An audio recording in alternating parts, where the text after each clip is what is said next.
All right, ladies and gentlemen. So, if you guys recall, I made a video basically pointing out how Emily's death when healing for Tyler 1 was 100% her fault. I am equally opportunity asshole. Like, I can't really discriminate around here. So, yours truly has to make a video about Soda Poppin's death. Soda Poppin's death here is insanely layered in stupidity. What we're about to see here is like, how do I put this? As a tank in Classic WoW who's been tanking for years, right, as a paladin dungeon tank, this is just absolutely baffling to me. So to start off with, when you're doing strat live as a dungeon in general, the only things in here that will pucker your butt for like a group wipe purpose or for a certainly for a hardcore, like, death purposes, are Timmy. Little Timmy can hit really damn hard, really fast. You kind of just want to put some aggro on him and start kiting him. He's actually kind of terrifying, Little Timmy. The second one is that there's a bit of a scary mage pool around here, like a little bit of a hallway that can be a little bit difficult to navigate. You can pull a little bit of extra mobs. But by far the most famous and notorious of the butt-puckering places to be is in this hallway right here, going on to the going down towards the final boss area, and specifically the Fire Novas, because the Fire Novas can hit you and crit you for like I think they'll hit you for like 15. If they can crit you for like 15,000 damage each, or like 1,400 or somewhere around there. They do like ×2 damage in the crit, I do believe. And it's not uncommon for you to just blink and you'll lose like 4,000 HP basically in this room. The fact that Soda doesn't seem to know this is a little bit disturbing. On top of that, the Crusader striking dudes around here are actually pretty terrifying as well. So there's a lot of burst damage basically in this room, and you have to anticipate and plan accordingly. But let's talk for a moment here about the layers of stupidity going into Soda's death, okay? So, layer stupidity number one, our boy does not have a shield. Okay, that's layer stupidity number two. When you are wearing a shield as any plate wearer, so a paladin or a warrior, you are you're increasing your effective standing HP as far as physical attack damage is concerned by about 25%. You're gaining 25% life just by having a shield on, but you're also gaining 25% increase to any kind of healing effects effectiveness. So that would be like Power Word at Shields effectiveness goes up by 25%. Any kind of heals coming your ways, effectiveness is going up by 25%. This is not an insignificant stat. When you actually know how to use your shield as a paladin or a warrior, you can actually find your damn, shield block skill. It might as well be a 30% increase. So the fact that our boy here is two-handed is a little bit questionable. The second weird thing is that Vi literally mentions that she didn't put Power Word Shield on him because he wanted Rage. This is hardcore WoW, you stupid fuck. Take the Power Word Shield. Also, Vi is a little bit to blame here, because if things look bad for any reason, as the priest, you just ignore what the hell the warrior wants and you put the goddamn Power Word Shield on him, right? So this situation right here that I'm seeing, if I'm Vi right now, I'm giving him a Power Word Shield whether he fucking likes it or not. Because all these mobs are going to come over here and they're going to want to have a word with him pretty goddamn simultaneously. Now's the time to put a Power Word Shield up. This renew is not all that great because it'll cause aggro issues. We prefer to put a Power Word Shield on him. Yeah, but no shield on the warrior, a little bit questionable, especially if you're getting into a dangerous situation like this. Also a little bit questionable. What else is there to say? When you're not using a shield, that's not entirely true. So you can wear a shield, activate sweeping strikes, go berserker stance, and do a whirlwind. It's not the most powerful whirlwind in the world because it's a one-handed weapon, but it's not nothing all at the same time. And for aggro purposes, whirlwinding when you're wearing a shield is usually just good enough. There's a weird concept I find with a lot of tanks. A lot of tanks make mistakes, especially in dungeons, where they're trying to generate way more aggro than they need to. and they're making sacrifices in order to accomplish that, if that makes any sense.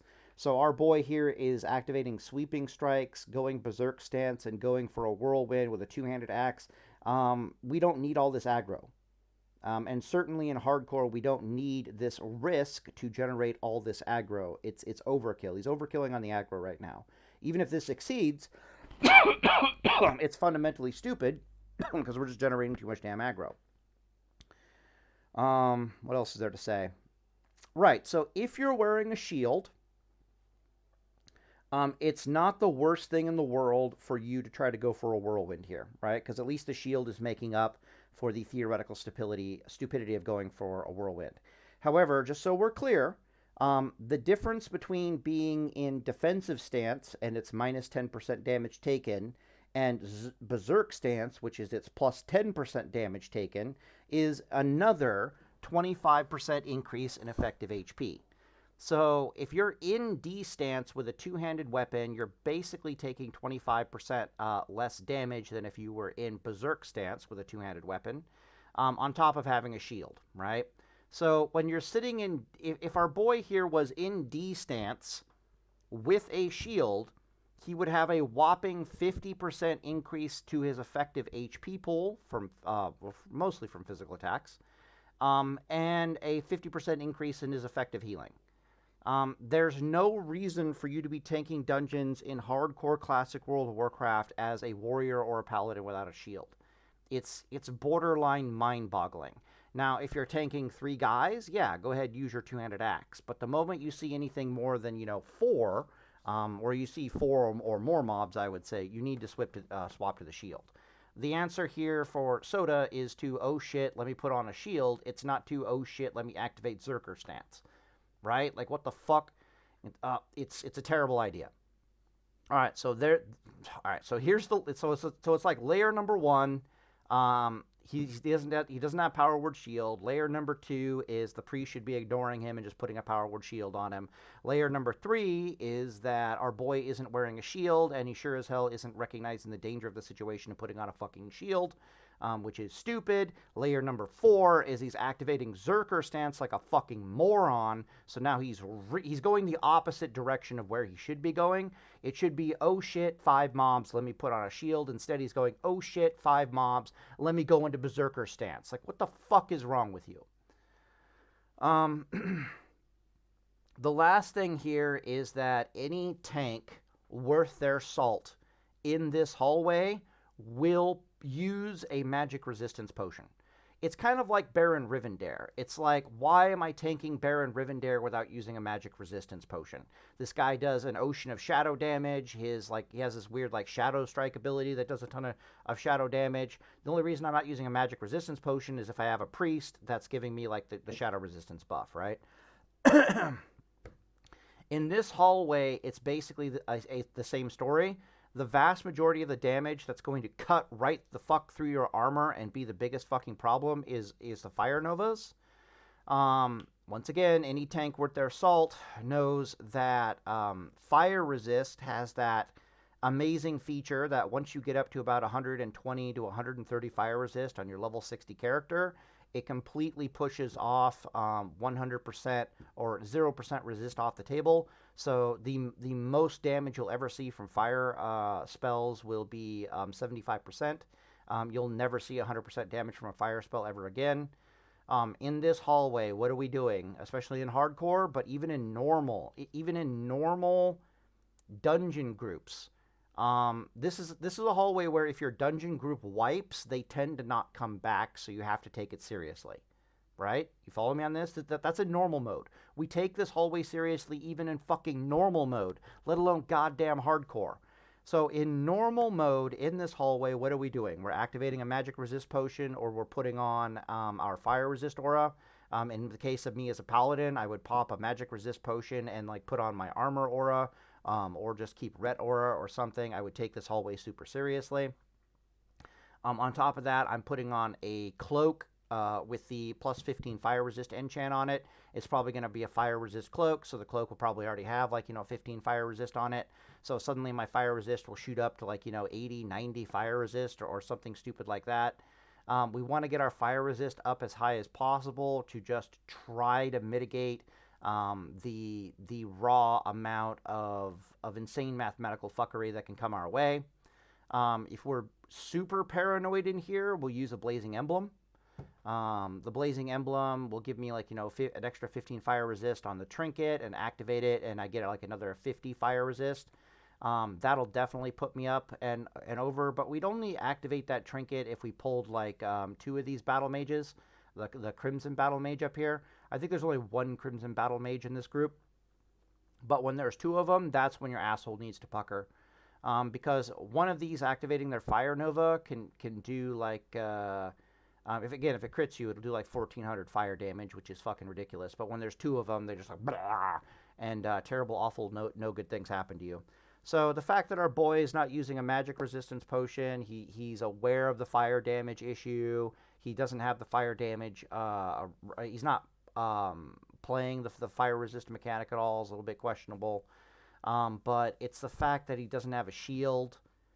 It's the fact that he sees 5 mobs and he's going in the complete opposite direction of, hey, let me put on a shield. It's like, what the fuck are we doing here? This is like textbook what not to do. It's like okay, let's think of it this way, okay? What could Soda do at this point to get himself killed even more guaranteed in this situation? Like, how can Soda make this situation more lethal for him? All right, let's think about this.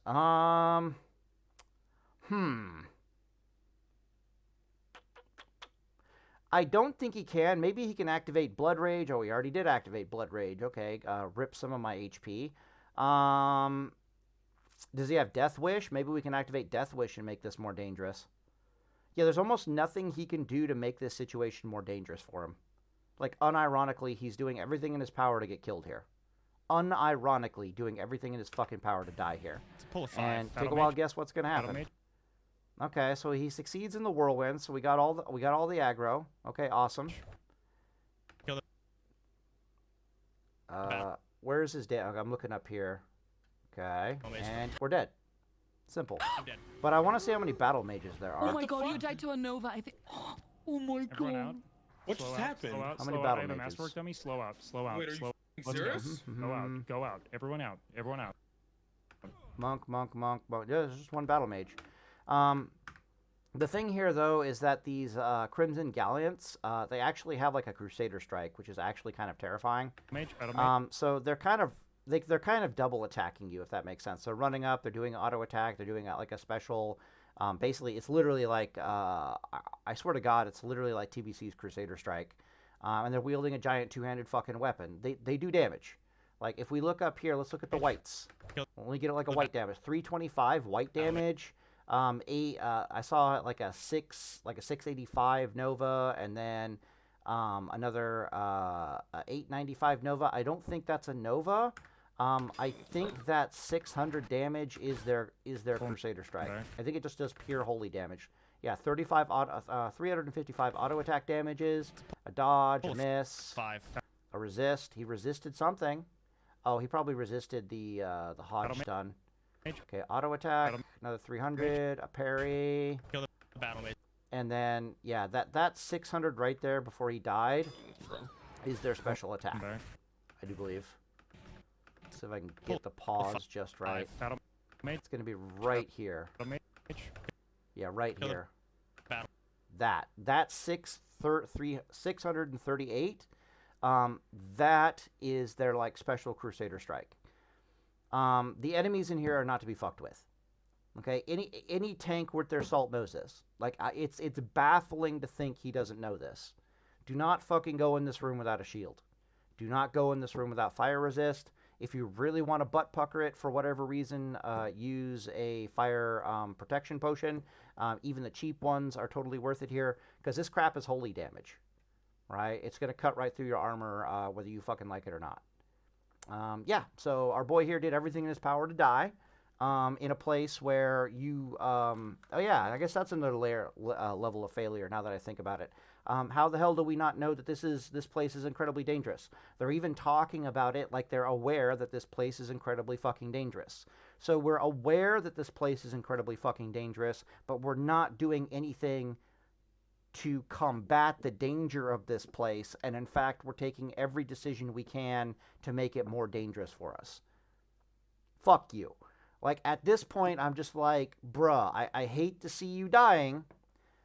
This is actually, historically speaking, a bit of a weakness of Soda. If you've been around my channel for any length of time, every once in a blue moon, I'll make a video about RNG management in like PvP duels in particular. And the person that's always on the tip of my tongue when I am making those videos about RNG management is Soda Popping specifically. Soda Popping in every duel tournament that I've ever watched him in is not very good at managing RNGesus. He got knocked out of one duel tournament I saw because he decided to, he had the fight in the bag, like he had won, and he decided to click Dark Rune, okay? He's won. He doesn't need the mana from his Dark Rune. It's just he has nothing better to do right now. Let's just click our Dark Rune and get our mana back in case we need it in the future, okay? He just clicks Dark Rune, all right? Here's the problem. If that Dark Rune crits him, he could lose the duel. And there's going to be like a 5% chance the Dark Rune crits him, and he might lose the duel. Sure enough, it does crit him, and he does in fact lose the duel. Like, why the fuck are we pushing a button that we don't need to push in the duel that's giving us an additional 5% chance to lose the duel? Why the fuck are we doing this? If I had a 90% win rate, he was fighting a mage, if I recall correctly. If I am a druid and I have a 90% chance to win versus a mage, why the fuck do I want to push button and make it an 85% chance to win versus a mage? Like, what the so I've always all I want for Christmas is basically to see Soda Popping not have RNG management issues. The other issue that I find here is that our boy is somehow, some way has sweeping strikes, which I think means he pulled rage at some point. How people dox and like monks here, are monks here. toxic. Pulling back. Okay. So we have sweeping strikes. We're going Zerker Stance, yada, yada, yada. One thing I have on my list of things to avoid in hardcore classic WoW, for me personally, because I've died multiple times in this situation, is if I am having fun in classic WoW, I'm hardcore. If I'm having fun in hardcore classic WoW, I am fucking up. Let me repeat that. If I am having fun, this is for me personally, it's probably true for 90% of other human beings as well. If I am having fun in classic WoW hardcore, I am doing something wrong. Why is this? Well, because if I'm having fun, that usually means my guard is down. Or I'm doing something that is unsafe and subsequently fun. Sweeping strikes, whirlwind, Zerker Stance, two-handed weapon. This is peak warrior fun. You cannot possibly have any more fun in classic World of Warcraft than this. But this is hardcore, and that should be a giant fucking red flag.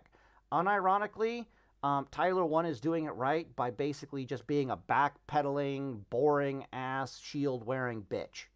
Unironically, he's playing hardcore probably more correctly. So everybody here is having fun. They're talking about how this stuff is dangerous, but they're not taking it all that seriously. I want to say enjoy your death, but I remember very clearly watching the video where Soda was reacting to Amelia's death when Tyler got Amelia killed, and he wasn't level 60 at the time, and he looked at that and he was like, I'm going to be, or he looked at one of the videos of people dying in level 60 dungeons, and he was like, man, I'm going to take, my dungeons are going to be so slow because I'm going to do it so carefully, blah, blah, blah, blah, blah. What the fuck happened to that? Did that not make the list? Does he even have a list of things that he personally needs to be mindful of so he doesn't fucking die to? Yeah, I don't know what to tell you, man. He literally cannot do anything more here to get himself killed.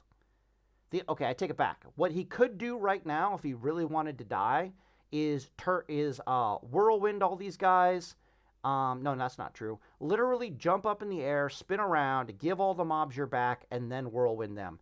That way all these dodge, Pull a 5. miss, Battle mage. resist, Battle mage. parry, all those extra attacks hit you. So I'm wrong. He could technically do a little bit more here to get himself killed. I apologize, but dear fucking God.